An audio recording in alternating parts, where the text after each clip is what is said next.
Falter Obistak, you're very welcome as we look at the readings for tomorrow, Friday, the 22nd of April, in the Easter week or the Easter octave. And the gospel tomorrow, we have Peter jumping out of the boat to go to the shore to greet Christ. And he hauls ashore the net, and the net is unbroken, even though there are 153 fish in the net. Now, at that time, people said there were only 153 different varieties of fish in the sea, and that this represents a fullness. But Peter is certainly performing a symbolic act as the first pope.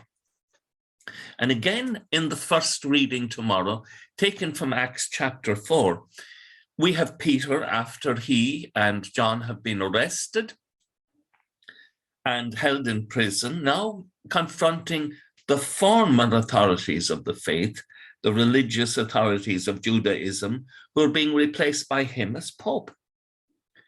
And he speaks with great authority in their presence, and he's glad to tell them all that it was through the name of Jesus that this man was healed. And he goes further, he says, for all of the names in the world given to men, this is the only one by which we can be saved. Now that seems to be an extraordinary claim, but Christ is the only Saviour. And it's the first Pope that is teaching you and me this, that salvation comes through Christ our Lord alone. There is only one name by which we can be saved, the name of Jesus. This was affirmed again by Pope John Paul II in his general audience of Wednesday, the 4th of February in 1998, where he points out in chapter 4, as universal Saviour, Christ is the only Saviour. He quotes then St. Peter in this moment in Acts, there is salvation in no one else, for there is no other name under heaven given among people by which we must be saved. Acts 4:12. And at the same time, he also proclaims Jesus as the only mediator between God and man, quoting sacred scripture, Paul's letter to Timothy, for there is only one God, and there is only one mediator between God and man.